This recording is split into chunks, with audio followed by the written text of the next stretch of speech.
ইন্তেকাল করলেন জুলাই আন্দোলনের অগ্রসৈনিক ওসমান হাদি। দীর্ঘ প্রায় এক সপ্তাহ মৃত্যুর সঙ্গে লড়াই করে অবশেষে ইন্তেকাল করেছেন জুলাই আন্দোলনের অগ্রসৈনিক সম্মুখ যোদ্ধা ওসমান হাদি। ইন্না লিল্লাহি ওয়া ইন্না ইলাইহি রাজিউন।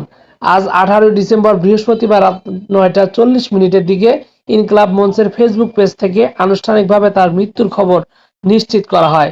তিনি চিকিৎসাধীন অবস্থায় সিঙ্গাপুরে শেষ নিঃশ্বাস ত্যাগ করেন। এর আগে শুক্রবার দুপুর আনুমানিক 2টার দিকে ওসমান হাদির উপর ভয়াবহ হামলা চালানো হয়।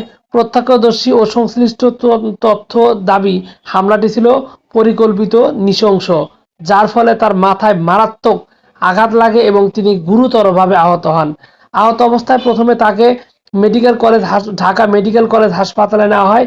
সেখানে অবস্থার অবনতি হলে দ্রুত তাকে রাজধানীর বেসরকারি হাসপাতাল এভার কেয়ার হাসপাতালে স্থানান্তর করা হয়। তবে সেখানেও তার শারীরিক অবস্থার উল্লেখযোগ্য উন্নতি না হয় শিক্ষকদের পরামর্শে উন্নত চিকিৎসার জন্য তাকে সিঙ্গাপুর নিয়ে যাওয়া হয়। সিঙ্গাপুরে নেওয়ার পর তার অবস্থা আরও সংকটাপন্ন হয়ে পড়ে। চিকিৎসকরা তাকে মাউন্ট এলিজাবেথ হাসপাতালে নেওয়ার বিষয়ে মত দেন, তবে অতিমাত্রায় গুরুত্বপূর্ণ শারীরিক অবস্থার কারণে তাকে সেখানে স্থানান্তর করা সম্ভব হয় নাই। অবশেষে সব চেষ্টা ব্যর্থ করে দিয়ে বৃহস্পতিবার সিঙ্গাপুরেই মৃত্যুবরণ করেন ওসমান হাদি।